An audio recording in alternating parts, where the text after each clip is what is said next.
Student, welcome to smart classes with KM. मैं Madhu. I hope so कि आप सभी अच्छे होंगे। तो आज जो हम डिस्कस करने वाले हैं वो टॉपिक हमारा डे 2 कार्बन फैमिली के लिए है। ओके, कि कार्बन की फैमिली जो है उसमें हमने हमारी डे फर्स्ट में उसका जो सामान्य लक्षण होता है, रासायनिक गुण, भौतिक गुण, उसका इलेक्ट्रॉनिक विन्यास, इसके बारे में पढ़ा था। और आज की वीडियो में जो हम पढ़ने वाले हैं वो कार्बन की अपर रूपता क्या होती है और उसके जो हमारे कंपाउंड्स हैं वो कौन कौन से होते हैं। ठीक है, तो इम्पोर्टेंट जो हमारे कंपाउंड हैं कार्बन डाइऑक्साइड, कार्बन मोनोऑक्साइड, हम उन्हीं को क्या है यहाँ पे डिस्कस करने वाले हैं। ठीक, ये है हमारी कार्बन की क्या अपर रूपता। ठीक है, ज़रूरत पड़ने पर आपको इसका स्क्रीनशॉट भी लेना है, लेकिन सबसे पहले आपको क्या है चीज़ें समझनी है। ओके, तो चलिए वीडियो को स्टार्ट करते हैं। अब तो पिछली वीडियो में हमने आपको ये भी बताया था कि जो कार्बन की अपरूपता होती है वो हीरा, ग्रेफाइट, कोयला, ठीक है, और जंतु चारकोल, एनिमल चारकोल, इनके रूप में होती है। जबकि आपका जो सिलिकॉन होती है उसकी क्रिस्टल और अमोर्फस की फॉर्म में होती है। इसी तरीके से जर्मेनियम की दो क्रिस्टलीय रूप में होती है। और फिर हमने बताया था कि टिन की जो अपर रूपता है वो हमने बताया था कि सफ़ेद और रोम्बिक दो रूपों में उसकी अपर रूपता पाई जाती है। ओके, तो आज हम कार्बन की अपर रूपता की बात करेंगे जिसमें हमारा मोस्ट इम्पोर्टेंट रहेगा हीरा। ओके, तो देखिए कार्बन की जो अपर रूपता होती है वो क्रिस्टलीय, यानी कि उसमें क्रिस्टल्स होते हैं, और दूसरी क्या होती है अक्रिस्टलीय, जिसमें क्रिस्टल नहीं बनते हैं, दो रूपों में पाई जाती है। ओके, अब ये दो रूप जो क्रिस्टल है और अक्रिस्टल है वो भी आगे विभाजित हैं। क्रिस्टलीय में आपका हीरा और ग्रेफाइट आता है, जबकि अक्रिस्टलीय में आपका कोल, कोक, कास्ट या फिर जंतु का चारकोल आता है, काजल, कार्बन, ये सारी क्या है आपकी अक्रिस्टलीय रूप हैं। ओके, तो अब अपर रूपता जो होती है वो दो या दो से अधिक रूपों में उसका भौतिक और रासायनिक गुण कैसा होता है, भिन्न होता है, यानी कि समान नहीं हो सकता। क्रिस्टल के जालक जैसे कि हीरा और ग्रेफाइट, ठीक है, तो हीरा जो है वो अलग रूप से है जबकि ग्रेफाइट अलग से है। तो हीरा तो हम जानते हैं रिंग वगैरह में यूज़ करते हैं, अपनी गोल्ड की ज्वेलरी में यूज़ करते हैं। ग्रेफाइट हमारी पेंसिल के अंदर जो होता है, ठीक है, जिससे हम लिखते हैं, वो क्या होता है, ग्रेफाइट होता है। तो हीरा एक कठोर पदार्थ हो जाता है जबकि ग्रेफाइट कैसा होता है, एक मुलायम पदार्थ होता है। ओके, तो ये क्या है, क्रिस्टल के जालक जरूर है लेकिन दोनों में भी क्या है, अंतर है। ओके, किस वजह से, अणुओं और परमाणुओं की संख्या के लिए। तो ऑक्सीजन और ओजोन के रूप में भी क्या है, ये हमें दिखाई देती है। ओके, इतना क्लियर है कि कार्बन के अपर रूप क्रिस्टलीय और अक्रिस्टलीय दो रूपों में पाए जाते हैं। अब हम बात करेंगे यहाँ पे हीरा की। ठीक है, तो हीरा क्या होता है, कोल सतह पर चट्टानों के उच्च दाब से हमें प्राप्त होता है। कहाँ कहाँ हमें मिलता है, दक्षिणी अफ्रीका में, ब्राज़ील, रूस, ऑस्ट्रेलिया, ये हमें चार जगह से क्या है बड़ी मात्रा में प्राप्त होता है। ओके, कृत्रिम जो शुद्ध चीनी है उसके भी चारकोल से, आयरन को ग्रेफाइट से, ठीक है, एक प्याली में रखकर 3000 डिग्री सेल्सियस पर विद्युत भट्टी में गर्म करके, साथ ही हमें लेड के साथ उसको संगलित करना है जिससे वो तेजी से ठंडा होकर, ठीक है, फिर हमने उसमें कॉन्सेंट्रेट HCl के साथ में मिलाना है, जिससे हमें क्या है, हमारा हीरे की जो स्ट्रक्चर है वो मिलके प्राप्त हो जाती है। ओके, तो चार जगह से हमें हीरा प्राप्त होता है, दक्षिणी अफ्रीका से, ब्राज़ील, रूस, ऑस्ट्रेलिया से। ओके, कृत्रिम रूप से अगर हम बनाना चाहें तो शुद्ध चीनी के चारकोल व आयरन की ग्रेफाइट को एक प्याली में रखकर, ठीक है, 3000 डिग्री सेल्सियस पर विद्युत भट्टी में जब हम गर्म करते हैं तो उसके बाद हमें उसमें लेड मिलाना होता है और तेज़ी से गर्म करना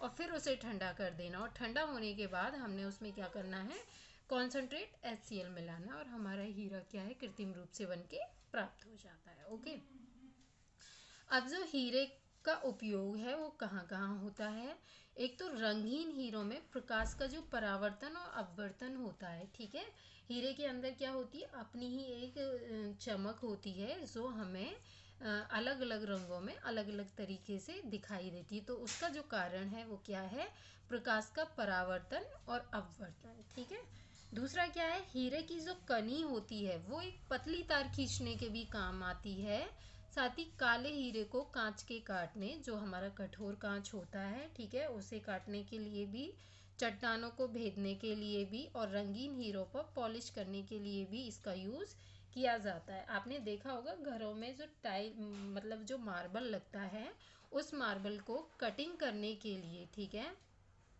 क्या होता है, डायमंड वाटर का यूज़ किया जाता है। धीरे धीरे उस वाटर को गिराया जाता है उसके ऊपर, और फिर उसकी क्या है, कटिंग होती रहती है। ठीक है, तो वहाँ पे इसका यूज़ किया जाता है। अब इसकी संरचना, हमें इसकी संरचना के बारे में कैसे पता चलता है कि हीरा जो होता है एक चतुष्फलकी की संरचना में होता है, तो वो हमें एक्सरे के विश्लेषण में, ठीक है, पता चलता है कि कार्बन परमाणु की त्रिविम व्यवस्था होती है, जिसके अंदर sp3 का संकरण होता है और चतुष्फलकी की उसकी आकृति होती है। ओके, तो एक्सरे के विश्लेषण से हमें ये चीज़ ज्ञात हो जाती है। तो ये थी कार्बन की अपरूपता। ओके, अब हम बात करेंगे कार्बन मोनोऑक्साइड के बारे में और कार्बन डाइऑक्साइड के बारे में। तो कार्बन मोनोऑक्साइड आप जानते हैं एक विषाक्त गैस होती है, और विषाक्त गैस का मतलब क्या होता है, जो हमारे वातावरण को प्रदूषित करती है। ओके, तो देखिए, वायु के द्वारा यानी कि 2C यानी कि कार्बन के 2 मोल्स जो कि रक्त तप्त रहेंगे आपके प्लस O2, इनको गर्म करने से हमें कार्बन मोनोऑक्साइड प्राप्त हो जाती है। दूसरा हम कार्बन के द्वारा भी प्राप्त कर सकते हैं C+H2O। ठीक है, वाटर की हमारे पास सिर्फ स्टीम है। ठीक है, 473 से 1273 केल्विन पे जब हम इसे गर्म करेंगे तो वाटर की स्टीम से कार्बन CO को ले लेगा, तो हमें क्या प्राप्त होगा, यहाँ पे कार्बन मोनोऑक्साइड प्लस हमें H2 यानी कि वाटर गैस मिल जाएगी। ठीक है, अब हम इसके भौतिक गुण के बारे में देख लेते हैं। तो कार्बन मोनोऑक्साइड का जो गुण होता है वो रंगीन, गंधहीन और विषैली गैस होती है। जल में ये अल्पविलेय है और नीली ज्वाला के साथ में क्या है, ये जलता हुआ दिखाई देता है। मेल्टिंग पॉइंट इसका 68 होता है केल्विन में, बॉइलिंग पॉइंट 81.5 के होता है। इसका जो रासायनिक गुण है वो वायु के साथ ट्वाइस CO+O2 रिएक्शन करेगा, ट्वाइस क्या बनाएगा, CO2 बनाएगा। ठीक है, वायु के साथ क्या बनाएगा, कार्बन डाइऑक्साइड बनाएगा, और Cl2 के साथ में यानी कि कार्बन मोनोऑक्साइड जब Cl2 के साथ में रिएक्शन करेगा तो क्या बनाएगा, फाजीन गैस बनाएगा, जिसे कार्बोनिल क्लोराइड भी बोलते हैं। Formula COCl2। इसका उपयोग जो है वो करते हैं हम भाप अंगार गैस के रूप में, और कृत्रिम पेट्रोल, रंग उद्योग, धातु कार्बोनिल और अपचायक के रूप में। ठीक है, तो कार्बन मोनोऑक्साइड जो है वो वायु द्वारा, कार्बन द्वारा हम प्राप्त करते हैं। भौतिक गुणों में रंगीन, गंधहीन, विषैली गैस है, जल में अल्पविलेय, नीली ज्वाला के साथ जलती है। मेल्टिंग और बॉइलिंग पॉइंट, ठीक है, रासायनिक गुण हमने वायु के साथ और क्लोरीन के साथ किया है। उपयोग हमारा भाप अंगार गैस, कृत्रिम पेट्रोल, रंग उद्योग, धातु कार्बोनिल और अपचायक के रूप में।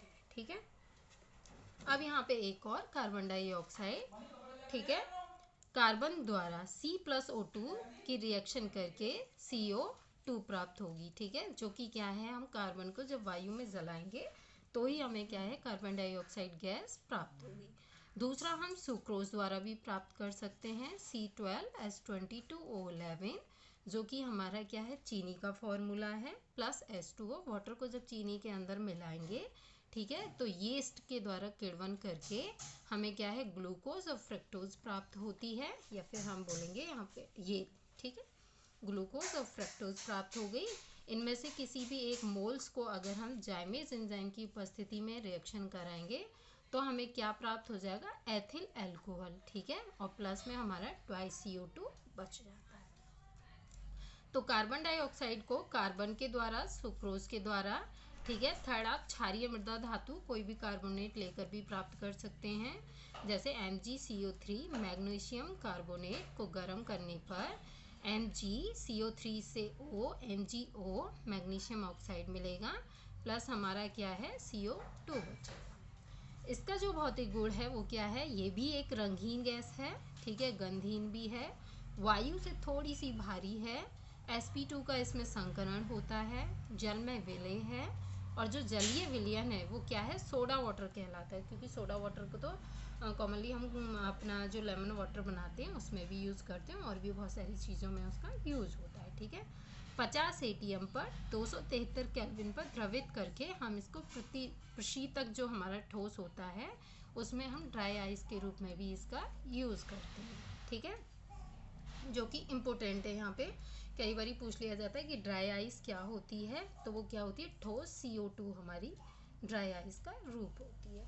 अब हमारा रासायनिक गुण हम 3 के साथ कर रहे हैं। सबसे पहले अपचयन के साथ में, तो अपचयन क्या है, जिंक का जब हम CO2 के साथ में रिएक्शन करा रहे हैं तो हमारा जो जिंक धातु है वो CO2 से O ले रहा है, तो जिंक ऑक्साइड बना रहा है, प्लस क्या है CO कार्बोनिल, ठीक है, यानी कि कार्बन मोनो ऑक्साइड बना रहा है।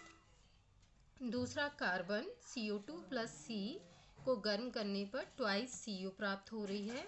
थर्ड हमारा क्या है, प्रकाश संश्लेषण 6 ही वाटर के मॉलिक्यूल और 6 ही कार्बन डाइऑक्साइड के मॉलिक्यूल दोनों जब एक साथ क्लोरोफिल की उपस्थिति में, ठीक है, जिसे हरित लवक बोलते हैं, उसकी उपस्थिति में पराबैंगनी किरणों के साथ में, अल्ट्रावायलेट रेज के साथ में जब काम करेगा तो दोनों मिलकर क्या बना लेंगे, ग्लूकोज बना लेंगे। ओके, अब क्या है इसका उपयोग, तो उपयोग हम इसका एक तो अग्निशामक यंत्रों में, फायर एक्सटिंग्विशर देखा होगा, ठीक है, कहीं भी जब आग लगती है तो एक रेड कलर का क्या होता है, एक्सटिंग्विशर होता है, तो उसे फायर एक्सटिंग्विशर बोलते हैं, जिसके अंदर क्या होती है, CO2 गैस भरी हुई होती है। दूसरा सोडा वाटर, अभी मैंने ऊपर बता दिया था कि सोडा वाटर को हम लेमन वाटर जो बनाते हैं उसमें यूज़ करते हैं, साथ ही हम वाइन वगैरह में भी इसका यूज़ करते हैं। प्रशीतक के रूप में, यानी कि ठंडा अनुभव कराने के लिए चीज़ों को, ड्राई आइस CO2 ठोस रूप में होती है, CO का निर्माण होता है, और बॉक्साइट के निर्माण में भी इसका क्या है, उपयोग किया जाता है, ठीक है। तो आप इसका प्लीज़ स्क्रीनशॉट ले लीजिए क्योंकि वो बहुत ज़रूरी है। तो इस वीडियो में इतना ही, यहाँ पे हमारी कार्बन की फैमिली कंप्लीट होती है। ओके, नेक्स्ट वीडियो में हम नेक्स्ट टॉपिक जो कि हमारी नाइट्रोजन की फैमिली रहेगी उसके बारे में डिस्कस करेंगे। तो वीडियो अगर अच्छी लगी हो तो प्लीज़ इसे लाइक करो, शेयर करो, कमेंट करो।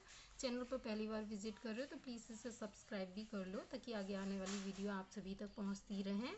Thanks for watching, bye.